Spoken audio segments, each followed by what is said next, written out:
লিভারপুলের ফরওয়ার্ড মোহাম্মদ সালাহ football writers association এফডব্লিউএ কর্তৃক English ফুটবলে এই বছরের বর্ষসেরা ফুটবলার নির্বাচিত হয়েছেন।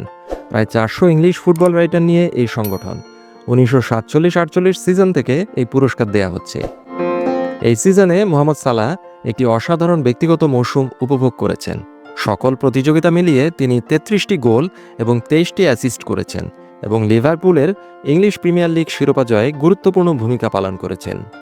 মিশরের এই আন্তর্জাতিক খেলোয়াড় এই মৌসুমে হেড কোচ আর্নে স্লটের দলের হয়ে প্রতিটি লিগ ম্যাচ স্টার্টিং 11-এ ছিলেন এবং সম্প্রতি অ্যানফিল্ডে 2 বছরের চুক্তি সম্প্রসারণের মাধ্যমে তার ভবিষ্যৎ নিয়ে কয়েক মাসের জল্পনা কল্পনার অবসান ঘটিয়েছেন।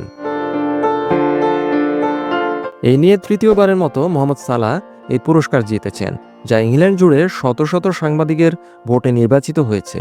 এর আগে 2017-18 এবং 2021-22 সালে মোহাম্মদ সালাহ ইংল্যান্ডের বর্ষসেরা খেলোয়াড় নির্বাচিত হয়েছিলেন।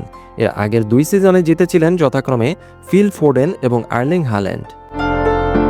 32 বছর বয়সী এই খেলোয়াড় সতীর্থ ভার্জিল ভ্যান ডুইক এবং রায়ান গ্রেভেনবার্চ, সেই সাথে আর্সেনাল মিডফিল্ডার ডেকলান রাইস এবং নিউক্যাসল ইউনাইটেডের স্ট্রাইকার আলেকজান্ডার ইসাকের মতো খেলোয়াড়দের পিছনে ফেলে এই বছরের পুরস্কার জিতলেন। অভিনন্দন মোহাম্মদ সালাহ।